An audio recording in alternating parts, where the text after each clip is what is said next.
Okay, students. So today we will start from fourth term, that is account.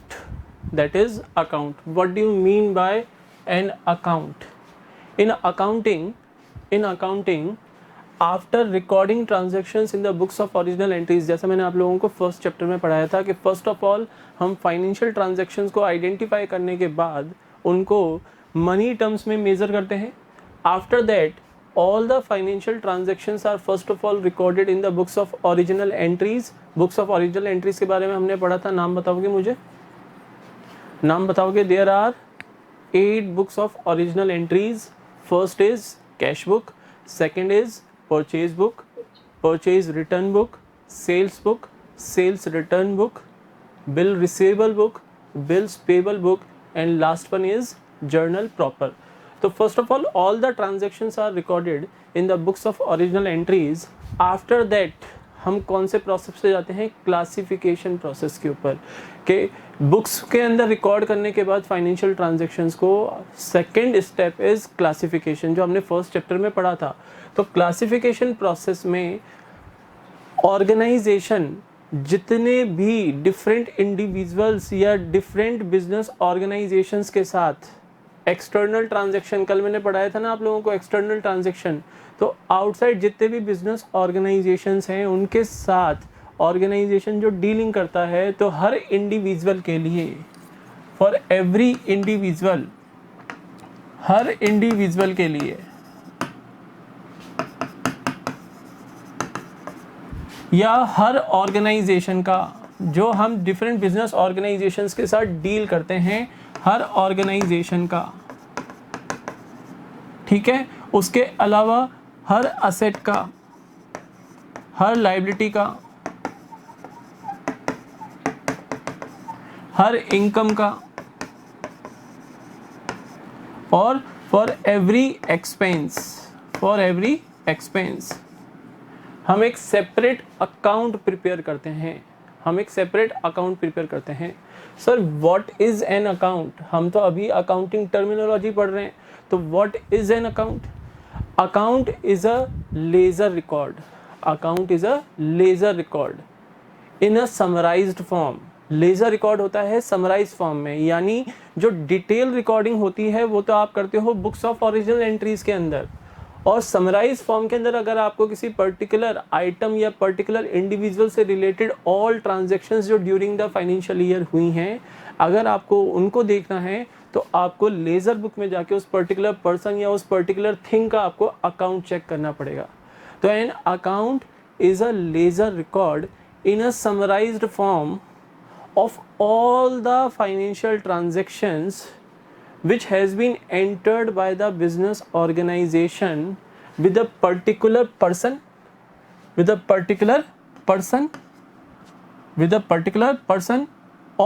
particular thing. अब thing में asset भी हो सकती है, लाइबिलिटी भी हो सकती है, इनकम भी हो सकता है, एक्सपेंस भी हो सकता है. फॉर एन एग्जाम्पल अगर हमें ड्यूरिंग द ईयर हमने मिस्टर राम के साथ डीलिंग्स की थी, हमने मिस्टर राम, हमारा कौन है? Mister Ram is a supplier. Mister Ram हमें गुड्स की सप्लाई करता है, तो ऑन क्रेडिट बेसिस हम मिस्टर राम से गुड्स परचेज करते हैं. तो जिन पर्सन से, द पर्सन्स और organisations from which the organisation purchases goods on credit, such persons और organisations are known as creditors of the business organisation. तो मिस्टर राम हमारा क्या है? क्रेडिटर है. अब मिस्टर राम से हमने ड्यूरिंग द फाइनेंशियल ईयर जो भी डीलिंग्स की हैं, डिफरेंट डेट्स के ऊपर हमने डिफरेंट क्वांटिटी के और डिफरेंट वैल्यूज़ के गुड्स परचेज किए, और डिफरेंट डेट्स पे हमने उनको पेमेंट्स भी किए. बेटा जब हम डिफरेंट डेट्स के ऊपर गुड्स परचेज करेंगे तो मिस्टर राम हमसे पेमेंट भी तो लेने आएगा डिफरेंट डेट्स के ऊपर. यस और नो? यस सर आएगा. तो मान लो हमने, हमारा फाइनेंशियल ईयर है मान लो 2020-21 इज अ फाइनेंशियल ईयर. अब 2020-21 में मान लो हमने अप्रैल 15 के ऊपर, मान लो हमने अप्रैल 15 पे हमने 5 लाख रुपीस के गुड्स मिस्टर राम से परचेज किए, ठीक है। उसके बाद मई में हमने फिर गुड्स परचेज किए, मई 20 को हमने 1 लाख रुपीस के गुड्स परचेज किए। सर ये कैश परचेज कर रहे हैं या क्रेडिट? क्रेडिट बेसिस पे परचेज कर रहे हैं मिस्टर राम से। उसके बाद जुलाई मंथ के अंदर जुलाई 5 को हमने मिस्टर राम को ये तो किया परचेज और ये किया पेमेंट। हमने जुलाई 5 को मिस्टर राम को 2 लाख रुपीस का पेमेंट किया। हमने जुलाई 5 को मिस्टर राम को 2 लाख रुपीस का पेमेंट किया, ठीक है। उसके बाद अक्टूबर के अंदर अक्टूबर 8 को हमने अगेन 1 लाख रुपीस का पेमेंट किया। उसके बाद नवंबर में नवंबर 20 को हमने 50,000 का पेमेंट किया। तो अगर आपको डिटेल्स में जाना है तो हमें क्या देखना पड़ेगा, हमें जाके जो हमारी जर्नल बुक है, बुक्स ऑफ ओरिजिनल एंट्रीज के अंदर डिटेल्स में हमें ये ट्रांजैक्शंस मिलेंगी। डिटेल्स में देखना है तो बुक्स ऑफ ओरिजिनल एंट्रीज में जाना पड़ेगा। अब अगर यही डिटेल्स आपको समराइज फॉर्म में देखनी है तो आपको मिस्टर राम का अकाउंट बनाना पड़ेगा।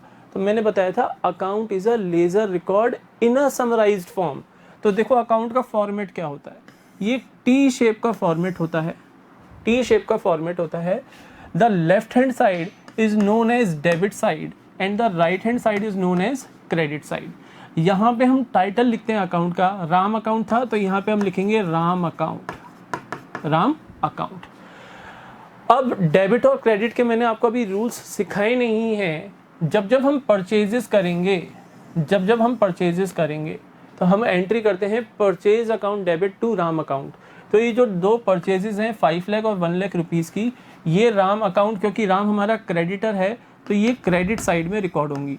ये रूल्स मैं आपको फर्दर चैप्टर्स में पढ़ाऊंगा। ये क्रेडिट साइड में क्यों रिकॉर्ड हो रही है इसके लिए टेंशन अभी मत करना।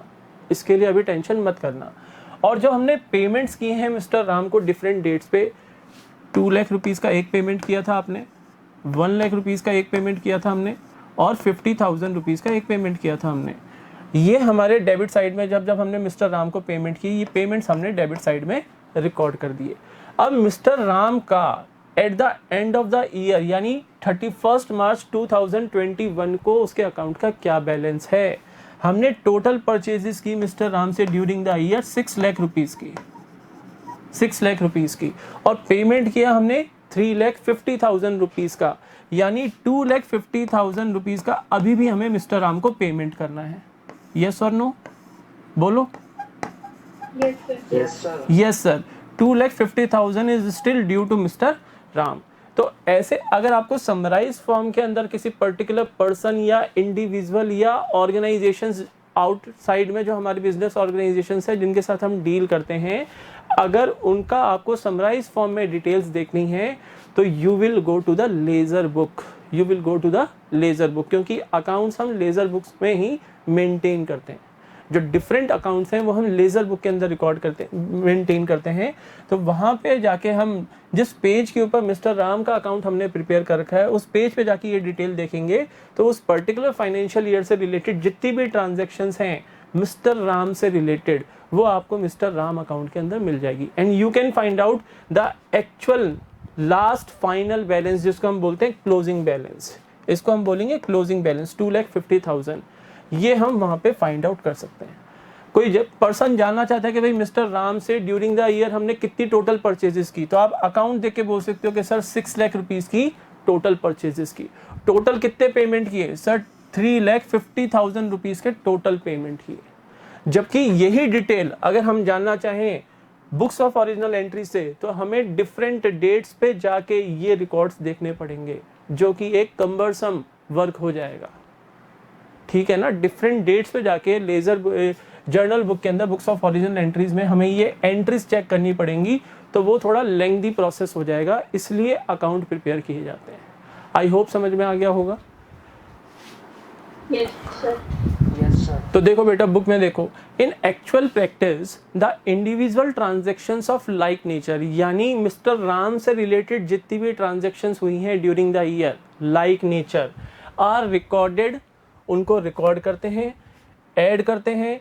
3,50,000 को हमने सब्ट्रैक्ट किया तो सब्ट्रैक्ट करते हैं जो अपोजिट साइड के आइटम है, ठीक है ना, at one place, such place is customarily termed as an account. Prior to understanding the meaning of debit and credit, debit और क्रेडिट का मीनिंग अभी नहीं बता रहे हैं वो, prior to understanding the meaning of debit and credit, ठीक है, it is essential to understand the meaning and form of an account. Form मैंने आपको समझा दिया है, यहाँ पर हम टाइटल लिखते हैं, टी शेप का अकाउंट होता है, यहाँ पर हम सेंटर में टाइटल लिखते हैं, यहाँ पर टाइटल आता है आपका, और ये डेबिट साइड और ये क्रेडिट साइड होती है आपकी, ठीक है। An account is a record of all business transactions relating to a particular person. जैसे अब आप फर्नीचर अकाउंट बना लो, आप मशीनरी अकाउंट बना लो, मिस्टर राम के अलावा और जितने पर्सन है जिनके साथ हमने डीलिंग की है ड्यूरिंग द फाइनेंशियल ईयर, उनके सेपरेट अकाउंट बनेंगे, उनके सेपरेट अकाउंट बनेंगे। अब एक क्वेश्चन आप लोगों के माइंड में आ सकता है, एक क्वेश्चन आ सकता है आप लोगों के माइंड में कि सर हो सकता है मिस्टर राम नाम के हमारे पास दो पर्सन हो, दो सप्लायर्स हो, या एक कस्टमर हो और एक सप्लायर हो, तो उस केस के अंदर हम उनको कैसे आइडेंटिफाई कर पाएंगे कि कौन सा मिस्टर राम है। बेटा एक हो सकता है मिस्टर राम जयपुर से बिलोंग कर सकता है, तो राम के साथ आप ब्रैकेट में लिखोगे जयपुर, और अगर दूसरा राम अजमेर से बिलोंग करता है तो ब्रैकेट में लिख दो अजमेर। आइडेंटिफाई कर सकते हो, बोलो हाँ या ना। सर अगर दोनों ही राम जयपुर के हों तो जयपुर में डिफरेंट एरिया से बिलोंग करते होंगे, एक जगतपुरा से बिलोंग करता होगा, एक प्रताप नगर से बिलोंग करता होगा, एक शास्त्री नगर से बिलोंग करता होगा, तो लिख दो जयपुर शास्त्री नगर। सर अगर दोनों ही जगतपुरा से बिलोंग करते हैं तो उस केस में क्या करेंगे, उनके सेलफोन नंबर लिख दो ब्रैकेट में, या उनका जगतपुरा में भी डिफरेंट कॉलोनीज हैं, तो कॉलोनी के नाम लिख दो ब्रैकेट के अंदर। ऐसे हम आइडेंटिफाई कर सकते हैं, ठीक है। सर सरनेम भी तो लिख सकते हैं ना। हाँ सरनेम, बेटा अगर दोनों ही शर्मा हो तो अगर दोनों ही शर्मा हो तो ये भी बात है। तो ये प्रॉब्लम रेज हो सकती है while maintaining the books of accounts, but एक कॉमन सेंस वाला बात ये होती है कि अकाउंटेंट अपना कॉमन सेंस यूज़ करके फिर आइडेंटिफिकेशन तो करना पड़ेगा ना हमें, कि मिस्टर राम जो ऑफिस में आके बैठे हैं वो कौन से मिस्टर राम है जो पेमेंट लेने के लिए बैठे हैं, वो कौन से मिस्टर राम है। कहीं ऐसा नहीं हो कि मिस्टर राम जो प्रताप नगर जिनको ड्यू थे 5 लाख रुपीज़ वो आके बैठे हैं, और एक मिस्टर राम है अजमेर के, उनको ड्यू थे 2 लाख रुपीज़।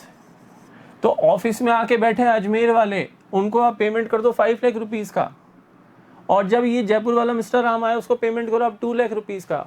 तो जिसको 2 लाख लेने थे उसको अगर 5 लाख मिले तो वो तो मना नहीं करेगा, पैसे ज़्यादा मिल रहे हैं, क्यों मना करेगा। पैसा आता किसको अच्छा नहीं लगता, आने दो कोई बात नहीं, मेरे को तो 2 लाख लेने थे, 5 लाख दे रहे हैं, दे दो भाई, बहुत अच्छी बात है। लेकिन जिसको 5 लाख मिलना था उसको 2 लाख मिले, तो जिसको 5 लाख मिलना था पेमेंट, अगर उसको 2 लाख रुपए मिले तो सर वो तो फिर बोलेगा कि सर मेरे को तो 5 लाख रुपीज़ का पेमेंट ड्यू था, अब 2 लाख रुपीज़ का पेमेंट कैसे कर रहे हो, बोलो हाँ या ना। ठीक है सर, तो पॉइंट आई होप समझ में आ गया होगा आपको कि अकाउंट क्या होता है। अगेन अपना वही पेज ओपन कर लो आप, अकाउंट वाले भी पेज पे थे, पेज नंबर 2.3 पे हम थे। An account is a record of all business transactions relating to a particular और item. In accounting we keep a separate record of each individual asset, liability, expense और income. ये सब चीज़ें मैंने आपको सिखा दी हैं, ठीक है ना, क्लियर है। Yes sir. नेक्स्ट है आपका नेक्स्ट टर्मिनोलॉजी है आपकी कैपिटल। सर कैपिटल क्या होती है, व्हाट है कैपिटल, ये टर्मिनोलॉजी सीखनी जरूरी है बेटा, क्योंकि इसके बाद हम चैप्टर करने वाले हैं अकाउंटिंग इक्वेशन, और वहाँ पे ये सारी टर्मिनोलॉजीज यूज होंगी, मैं आपको पहले ही बता रहा हूँ। तो what do you mean by capital.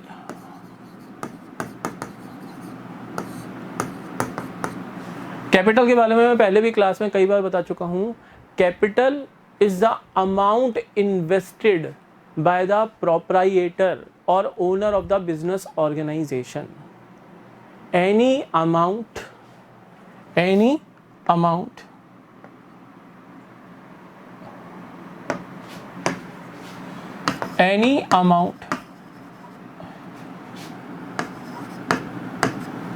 asset, goods invested by the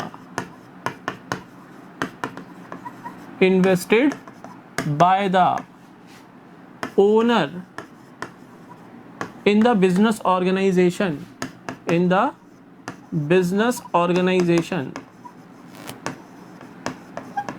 is called capital। ठीक है, अगर ओनर कोई मनी इन्वेस्ट करता है, मान लो उसने इन्वेस्ट किए 5 लाख रुपीज, ओनर ने इन्वेस्ट किए बिजनेस में 5 लाख रुपीज, साथ में उसने मनी इन्वेस्टमेंट किया, कैश इन्वेस्टमेंट किया, साथ में मान लो ऑफिस में फर्नीचर की जरूरत थी तो फर्नीचर उसके पास कुछ पड़ा हुआ था, वो अपना फर्नीचर भी उठा लाया, फर्नीचर लाया 2 लाख रुपीज का, 2 लाख रुपीज का। और मान लो वो डील करता है किसके अंदर, वाटर बॉटल्स के अंदर वो डील करता है, तो वाटर बॉटल्स का उसके पास स्टॉक था तो वो गुड्स भी ले आया, 1 लाख रुपीज की वाटर बॉटल्स उसके पास पड़ी हुई थी, कहीं से लिए होंगी, पहले कहीं बिजनेस करता होगा, उस बिजनेस को तो क्लोज डाउन कर दिया एक बार उसने, और फिर अगेन रीस्टार्ट किया दूसरी जगह बिजनेस, तो 1 लाख रुपए की उसके पास वाटर बॉटल्स पड़ी थी, वो वाटर बॉटल्स और ले आया बिजनेस के अंदर, तो टोटल कैपिटल कितनी होगी, 8 lakh rupees. 8 lakh rupees will be the total capital. बोलो, बात समझ में आ गई? Yes sir. तो जरूरी नहीं है कि कैपिटल केवल मनी फॉर्म के अंदर ही वो इन्वेस्ट करे, प्रोप्राइटर या ओनर या proprietor. It is not necessary that capital is invested in the business organisation only in cash form और कैश एट बैंक फॉर्म, यानी बैंक में पैसा था उसको बिजनेस में इन्वेस्ट कर दिया। कैपिटल इन काइंड भी आ सकती है, यानी कोई असेट भी प्रोप्राइटर बिजनेस में लेके आ सकता है, गुड्स भी लेके आ सकता है, जिन गुड्स में डील करता है ऑर्गेनाइजेशन, अगर उस गुड्स का कुछ स्टॉक ओनर के पास पड़ा हुआ है तो वो गुड्स भी वो बिजनेस में लेके आ सकता है और वो भी उसकी कैपिटल का पार्ट बनेगा। ठीक है ना, वो भी उसकी कैपिटल का पार्ट बनेगा। अच्छा सर, कैपिटल को और क्या बोलते हैं? कैपिटल का दूसरा नाम है internal liability of the business organisation. Capital is the internal liability of the business organisation. Capital की डेफिनेशन हम ऐसे भी दे सकते हैं कि the amount which is due by the business organisation to the proprietor. देखो, ये बिजनेस ऑर्गेनाइजेशन है और ये बिजनेस ऑर्गेनाइजेशन का ओनर है। इसने बिजनेस ऑर्गेनाइजेशन में जो भी इन्वेस्टमेंट की, बिजनेस ऑर्गेनाइजेशन इसको रिटर्न तो करेगा ना कभी, यस और नो? रिटर्न तो करेगा। तो मान लो इसने 8 लाख रुपीज इन्वेस्ट किए, तो एक डेफिनेशन तो हमने ये बोली कि द अमाउंट एनी असेट और goods invested by the proprietor in the business organisation is known as capital. तो इन द सेम वे हम ये भी बोल सकते हैं कि the amount which is due by the business organisation to the owner. अब ड्यू कितना है? 8 लाख रुपीज दिया है तो 8 लाख रुपीज ही ड्यू है, 8 लाख रुपीज दिया है तो 8 लाख रुपीज ही ड्यू है। तो हम ये भी कह सकते हैं कि the amount which is due by the business organisation to the owner is known as capital और internal liability of the business organisation. Clear है? सर, कैपिटल का यूज क्या है? With the amount of capital जो invest करता है owner business organisation में, उस अमाउंट को ही यूटिलाइज करके ऑर्गेनाइजेशन में डिफरेंट असेट्स और गुड्स परचेज किए जाते हैं। तो the amount of capital invested by the owner of the business organisation is used by the business organisation for the purpose of different assets and goods, that is why capital calculate करने का एक formula है। Capital is equal to total of assets of the business organisation minus liabilities. यहां पर liabilities का मतलब है external liabilities, यानी amount which is due by the business organisation to outsiders. देखो, ओनर तो इनसाइडर है, ओनर तो इनसाइडर है, तो बिजनेस ऑर्गेनाइजेशन से जो अमाउंट ओनर को ड्यू है उसको हम बोलते हैं इंटरनल लायबिलिटी, ये आज ही हम पढ़ेंगे, ठीक है ना। और आउटसाइड पार्टीज को जो अमाउंट ड्यू होता है उसको बोलते हैं हम external liabilities. The amount which is due by the business organisation to outside parties, those parties are known as external liability holders, external lenders, ठीक है ना। तो सर एक्सटर्नल लायबिलिटीज में क्या क्या आ जाते हैं, जो हमें क्रेडिट बेसिस पे गुड्स प्रोवाइड कर रहे हैं, सप्लाई कर रहे हैं, ठीक है ना। जो लेंडर्स हैं जैसे banks and other financial institutions हैं जो बिजनेस को लोन्स दे रहे हैं, ठीक है। बिल्स पेबल, ये भी हमारी एक्सटर्नल लायबिलिटी होती है। अब सर बिल्स पेबल क्या होता है, थोड़ी अपनी क्वेरीज को रेस्ट पे रखना, हम इसी चैप्टर में सब पढ़ेंगे। क्रेडिटर्स क्या होते हैं, बिल्स पेबल क्या होते हैं, ये सब हम इस चैप्टर में पढ़ने वाले हैं। इसके अलावा अगर मान लो हमने कोई असेट क्रेडिट बेसिस पे परचेज की थी तो क्रेडिट, आप क्या बोलोगे, creditor for the supplier of that asset. एक तो होते हैं क्रेडिटर्स फॉर गुड्स, जिनसे हम क्रेडिट बेसिस पे गुड्स परचेज करते हैं, उनको हम बोलते हैं क्रेडिटर्स फॉर गुड्स। और अगर कोई असेट हमने क्रेडिट बेसिस पे परचेज किया है तो हम बोलते हैं creditors for purchase of asset, ठीक है, क्लियर है। तो इसलिए capital is equal to total of assets, क्योंकि कैपिटल को यूटिलाइज किया जाता है असेट्स परचेज करने में, और टोटल ऑफ असेट्स में से अगर आप आउटसाइड लायबिलिटीज डिडक्ट कर दो, टोटल ऑफ असेट्स में से अगर हम आउटसाइड लायबिलिटीज डिडक्ट कर दें तो क्या आ जाएगा, हमारा अमाउंट ऑफ कैपिटल आ जाएगा। बोलो क्लियर है ये चीज, कोई डाउट्स तो नहीं आ रहे ना, कोई नो सर कोई डाउट्स नहीं है। तो देखो नेक्स्ट पेज पे, page number 2.4, page number 2.4, this is so because the proprietor is separate and distinct from the business. Sir इससे प्रीवियस पेज पे भी तो था कैपिटल, पढ़ लो, वो तो मैंने बताया था आपको। It refers to the amount invested by the proprietor in the business enterprise. Amount में भी in the form of cash, जो अमाउंट है वो कैश फॉर्म में भी हो सकता है, कैश फॉर्म में भी हो सकता है, ठीक है ना।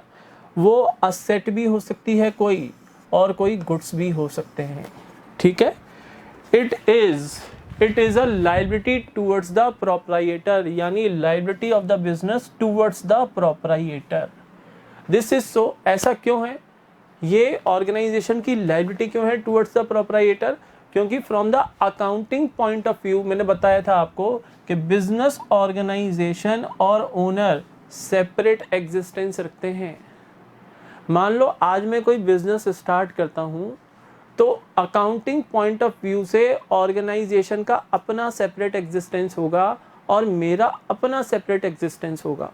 हम रिकॉर्ड्स मेंटेन करते हैं in the books of accounts of business organisation. मैं अपनी बुक्स मेंटेन नहीं करूंगा, मैं बिजनेस ऑर्गेनाइजेशन की बुक्स मेंटेन करूंगा। अपनी बुक्स तो मैं सेपरेट मेंटेन करूंगा। यस और नो, समझ में आ गया? Yes, sir. तो capital is the amount with the help of which goods and assets are purchased in the business. As such, in order to calculate the amount of capital, all current assets and fixed assets are added up. मैंने बोला था total assets, तो total assets में fixed assets भी आ गई और current assets भी आ गई। And external liabilities are deducted. मैंने यहाँ पे बताया था आपको कि liabilities here means external liabilities. तो इक्वेशन बन जाती है capital is equal to assets minus liabilities. Clear है? Yes.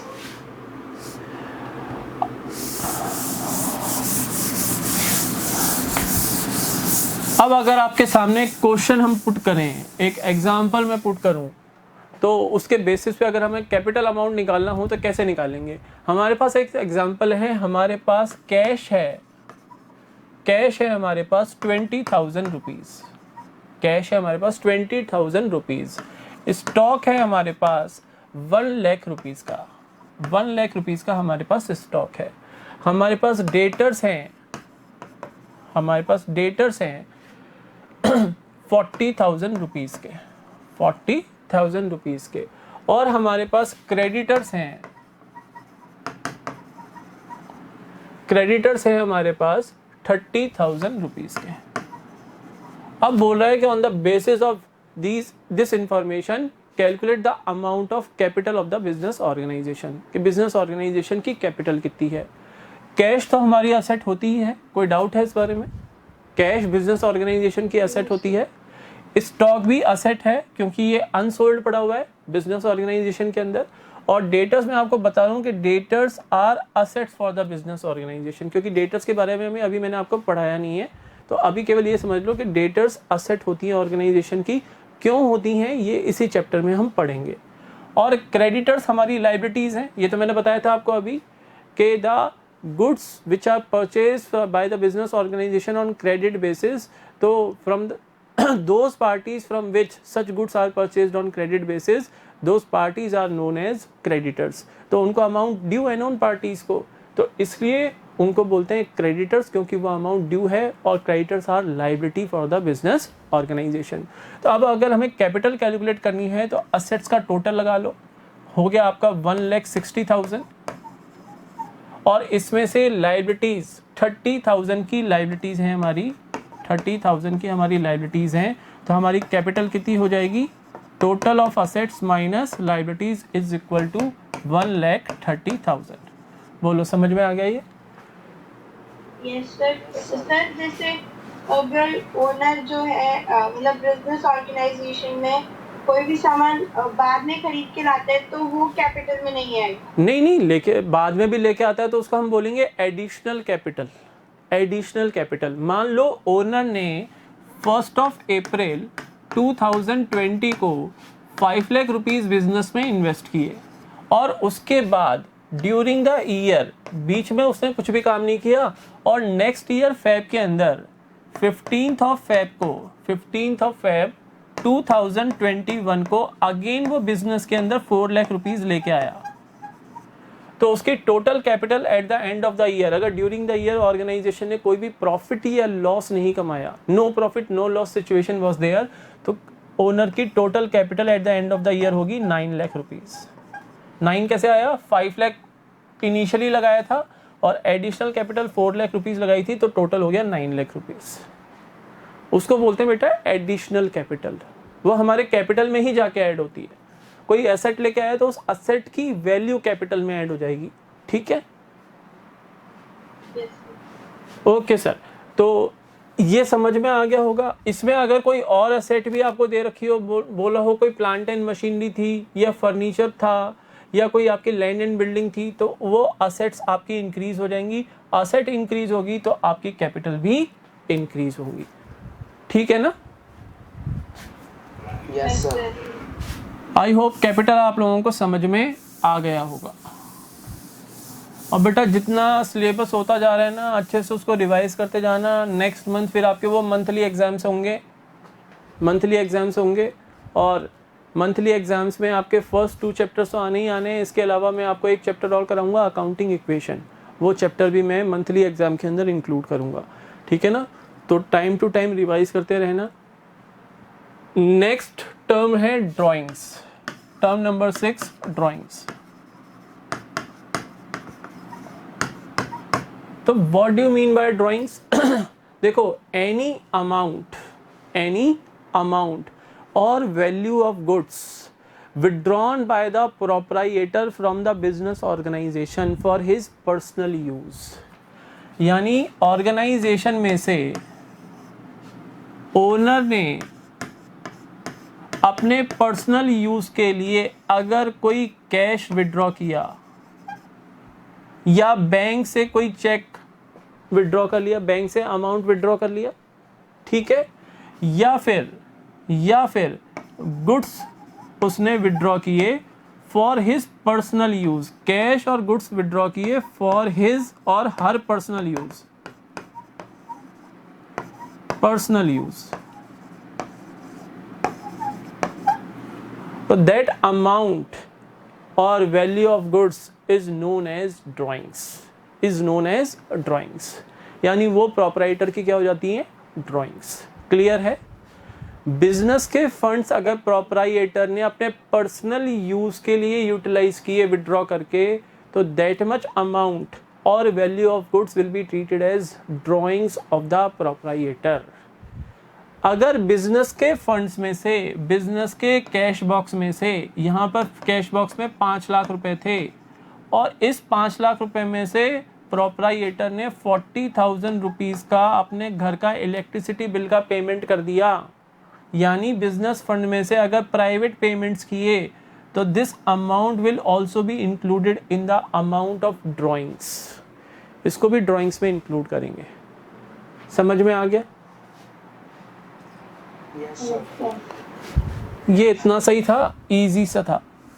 मतलब कि सर ये है कि ओनर जो बिजनेस में लगाएगा वो तो उसकी कैपिटल, बिल्कुल सही, और जो बिजनेस से अपने पर्सनल पर्पस के लिए ले जाएगा वो उसकी ड्राइंग्स। क्लियर, सिंपल, ठीक है ना।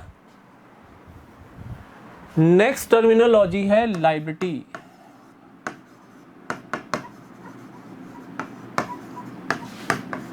Next terminology is liability. Liability क्या है? Any amount which is due by the business organization, which is due by the business organization to outside parties, यानी ऑर्गेनाइजेशन से अगर आउटसाइड पार्टीज को कुछ ड्यू है, यानी ऑर्गेनाइजेशन देगा, whatever amount is due by the business organization to outside parties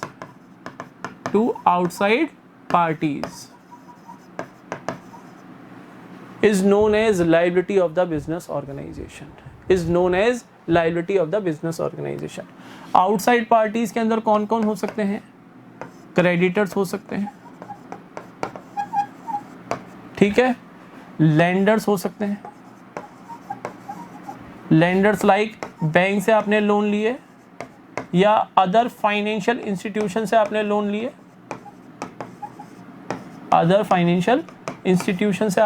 लिए, इसके अलावा इन्वेस्टर्स हो गए। इन्वेस्टर्स को भी हमें पैसा लौटाना होता है, जो बिजनेस में उन्होंने इन्वेस्ट किया है वो पैसा हम लौटाएंगे, इन्वेस्टर्स आ गए। बिल्स पेबल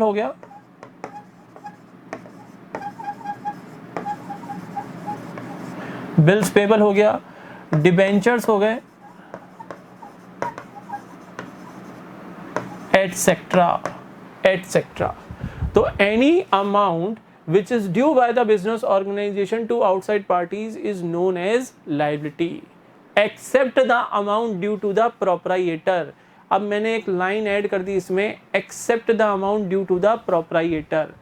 liability रिप्रेजेंट करती है एक्सटर्नल लाइबिलिटीज को।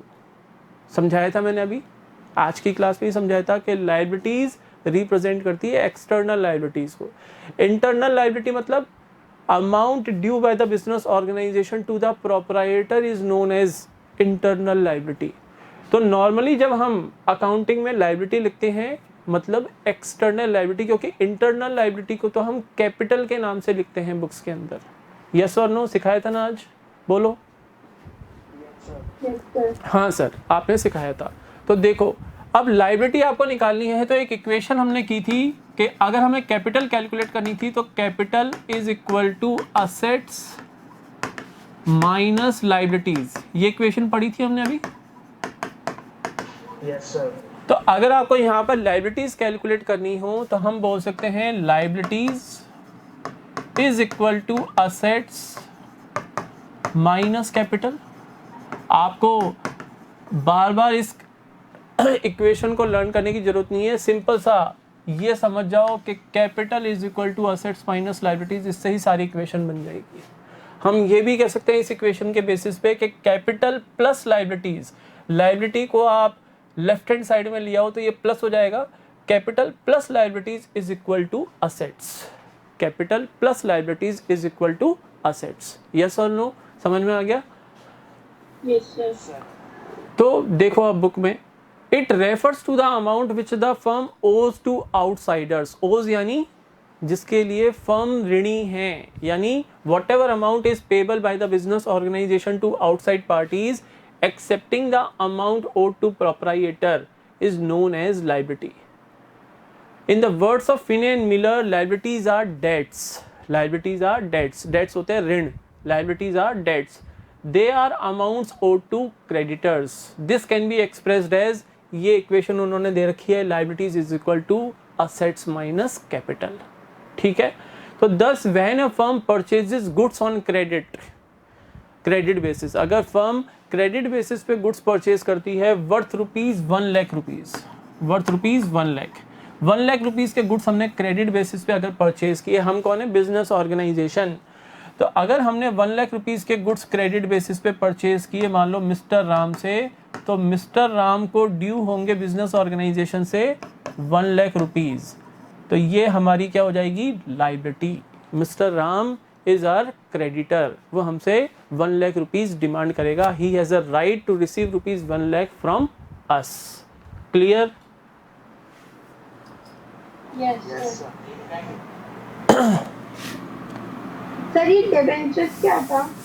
बेटा डिबेंचर्स जॉइंट स्टॉक कंपनी पढ़ोगे आप बिजनेस स्टडीज के अंदर, तो जो जॉइंट स्टॉक कंपनी है उसको अपने बिजनेस को करने के लिए अगर फाइनेंशियल रिक्वायरमेंट होती है, पैसों की रिक्वायरमेंट होती है, और वो पैसों की रिक्वायरमेंट अगर शेयर से फुलफिल नहीं होती तो कंपनी डिबेंचर्स इश्यू करती है, डिबेंचर्स इश्यू करती है।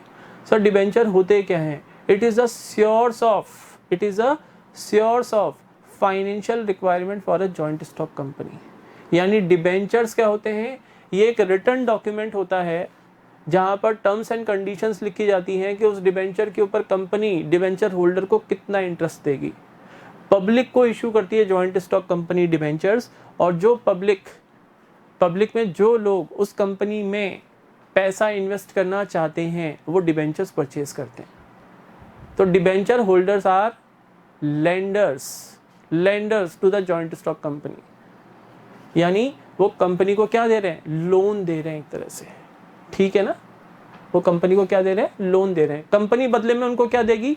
मान लो हमने 1 लाख रुपीस के डिबेंचर्स परचेज किए किसी जॉइंट स्टॉक कंपनी के, तो कंपनी उन 1 लाख रुपीस के डिबेंचर्स पे हमें इंटरेस्ट का पेमेंट करती है। क्या करती है? इंटरेस्ट का पेमेंट करती है। क्लियर है बेटा पहल? Yes sir. ठीक है सर। तो सर लायबिलिटी में आप और क्या पढ़ाओगे? लायबिलिटी को हम क्लासिफाई कर सकते हैं internal and external liabilities. Liability को हम क्लासिफाई कर सकते हैं इंटरनल एंड एक्सटर्नल लायबिलिटीज के अंदर। इसके बारे में कुछ बताने की जरूरत है? डिस्कस कर चुके हैं हम इंटरनल एंड एक्सटर्नल लायबिलिटी। बोलो। Yes, sir. कर चुके हैं. हाँ सर ये तो कर चुके हैं। सर और भी कोई क्लासिफिकेशन है क्या लायबिलिटी का? हाँ, liability can be further classified into non current liability and current liability. Liability को आप नॉन करंट लायबिलिटी और करंट लायबिलिटीज के अंदर भी क्या कर सकते हो? क्लासिफाई कर सकते हो। नॉन करंट को हम लॉन्ग टर्म लायबिलिटीज भी बोलते हैं और करंट लायबिलिटीज को हम शॉर्ट टर्म लायबिलिटीज भी बोलते हैं। करंट लायबिलिटीज को हम शॉर्ट टर्म लायबिलिटीज भी बोलते हैं। सर नॉन करंट लायबिलिटीज कौन सी होती हैं? Liabilities the amount of which is payable by the business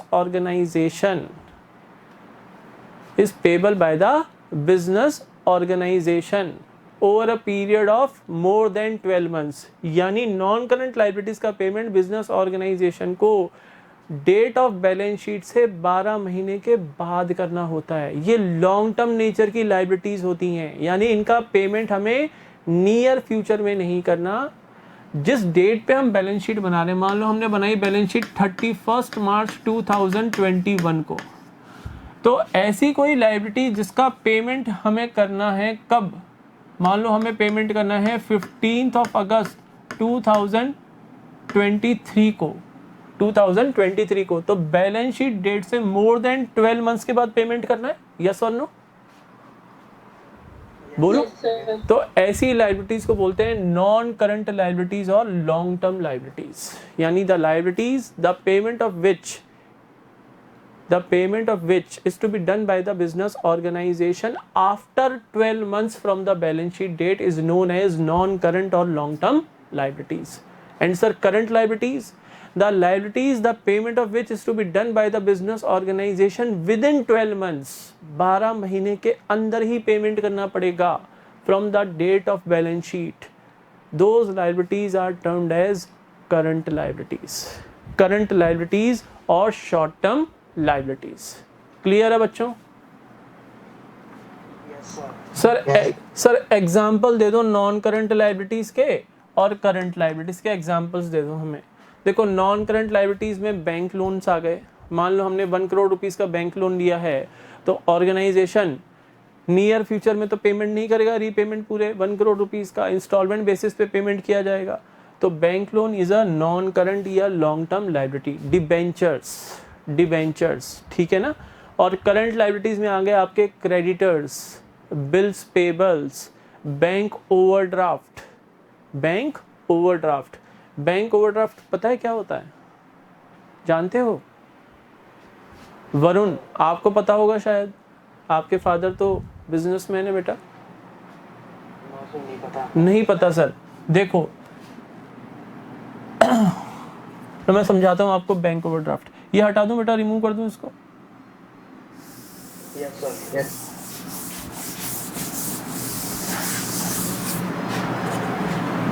देखो ये तो है एक पर्सन, ये कौन है सर? ये एक बिजनेसमैन है, ये एक बिजनेसमैन है। और ये जा रहा है बैंक के अंदर, बैंक में इसने अकाउंट ओपन कर रखा है, ये है बैंक। एक बिजनेसमैन बैंक में करंट अकाउंट मेंटेन करता है and not saving bank account. Bank में 4 तरह के अकाउंट मेंटेन कर सकते हैं हम। First is saving bank account, second is current account, third is fixed deposit account and fourth is recurring deposit account. 4 तरह के अकाउंट क्रिएट कर सकते हो आप, बैंक में जाके ओपन करा सकते हो। कौन कौन से? Saving bank, current, fixed deposit account and recurring deposit account. Normally एक बिजनेसमैन बैंक के अंदर करंट अकाउंट मेंटेन करता है, सर करंट अकाउंट के फायदे क्या हैं? करंट अकाउंट में आप अनलिमिटेड ट्रांजैक्शंस कर सकते हो। सेविंग बैंक अकाउंट में ट्रांजैक्शंस करने की लिमिट होती है, और जैसी वो लिमिट क्रॉस होती है फिर हर एक ट्रांजैक्शन के लिए कुछ चार्जेस बैंक लगाता है। इसलिए क्योंकि बिजनेसमैन डेली बेसिस पे थाउजेंड्स ऑफ ट्रांजैक्शंस करते हैं, इसलिए वो बैंक में केवल करंट अकाउंट ओपन कराते हैं, वो सेविंग बैंक अकाउंट ओपन नहीं कराते। अब मान लो बिजनेसमैन ने बैंक में करंट अकाउंट ओपन किया और उस अकाउंट में उसने 5 लाख रुपीस डिपॉजिट किए। ठीक है, यहाँ तक बात समझ में आ गई? 5 लाख रुपीस डिपॉजिट किए। हाँ सर। तो अब हम कह सकते हैं कि बिजनेसमैन के बैंक अकाउंट में 5 लाख रुपीस का बैलेंस है। सर ये आपने डेबिट साइड क्यों लिखा? ये क्वेरीज अभी मत करो, क्योंकि डेबिट क्रेडिट के रूल्स मैंने अभी नहीं सिखाए हैं।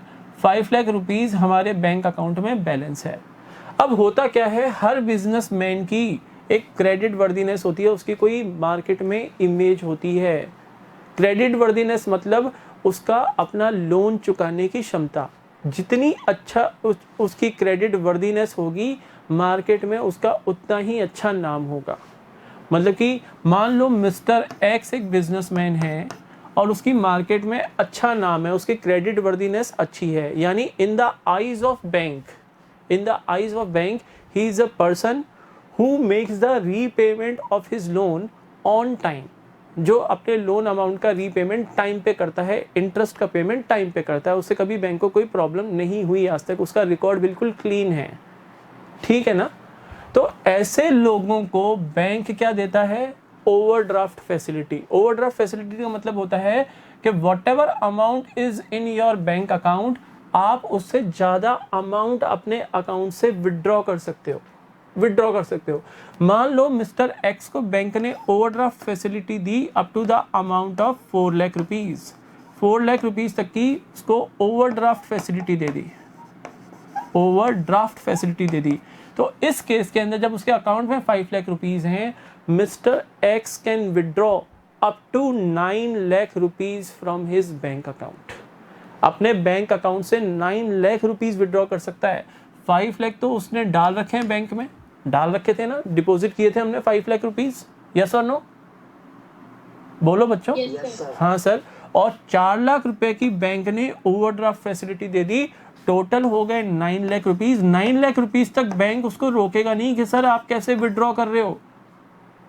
क्योंकि बैंक ने ही 4 लाख रुपए की उसको ओवरड्राफ्ट फैसिलिटी दी है, तो 9 लाख रुपीस तक बैंक उसको नहीं रोकेगा।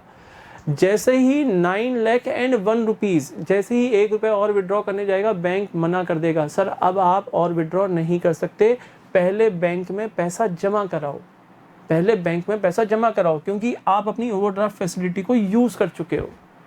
तो अगर मान लो यहाँ पर 6 लाख रुपीज़ विड्रॉ कर ले मिस्टर एक्स, तो मैं कहूँगा कि बैंक अकाउंट 1 लाख रुपीज़ से ओवरड्राफ्ट है, 1 लाख रुपए ज़्यादा विड्रॉ कर रखे हैं, इसलिए बैंक ओवरड्राफ्ट क्या हो गई, लायबिलिटी हो गई ना।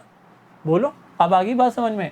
5 लाख रुपए बैंक को दिए थे, आपने जमा कराए थे, 6 लाख रुपए आप विड्रॉ कर रहे हो, तो 1 लाख रुपीज़ की लायबिलिटी टूवर्ड्स बैंक हुआ या नहीं हुआ, लायबिलिटी टूवर्ड्स बैंक हुआ या नहीं हुआ। 1 लाख रुपीज़ हमें बैंक को देने पड़ेंगे ना फ्यूचर में। Yes sir. इसलिए बैंक ओवरड्राफ्ट को हम करंट लायबिलिटी में इंक्लूड करते हैं, क्योंकि इसको नियर फ्यूचर में बिजनेसमैन पे करेगा। क्लियर है? Yes sir. तो बेटा Yes. आज मैंने आपको पढ़ाया, फर्स्ट टर्म पढ़ाई आपको कैपिटल, सेकंड टर्म पढ़ाई मैंने आपको ड्राइंग्स, और थर्ड टर्म पढ़ाई मैंने आपको लायबिलिटी, और लास्ट क्लास में मैंने 3 टर्म्स आपको लास्ट क्लास में पढ़ा दी थी, 3 टर्म्स आपको मैंने लास्ट क्लास में पढ़ा दी। सर आज आपने अकाउंट भी तो पढ़ाया था, हाँ, तो टोटल 7 टर्म्स मैं पढ़ा चुका हूँ आपको। इन 7 टर्म्स को अच्छे से गो थ्रू करना, और जो रिटर्न नोट्स है मैं आपको और शायद आज सेंड करूँगा इवनिंग तक, तो वो आपको अपने नोट्स रजिस्टर के अंदर नोट डाउन करने होंगे। फर्स्ट चैप्टर के क्वेश्चंस हो गए सबके, बोलो। Yes sir. सर अभी आज थोड़े से करने हैं। किसी क्वेश्चन में कोई प्रॉब्लम है क्या? No sir. अब तक किसी भी स्टूडेंट को किसी क्वेश्चन में प्रॉब्लम आई? बेटा प्रॉपर वे में पढ़ोगे, किसी क्वेश्चन में कोई प्रॉब्लम नहीं आएगी, और कोई प्रॉब्लम आती है तो यहाँ पे आप मेरे साथ डिस्कस कर सकते हो। क्लियर है ना? Yes sir. ओके बेटा, that's all for today, that's all for today, have a good day.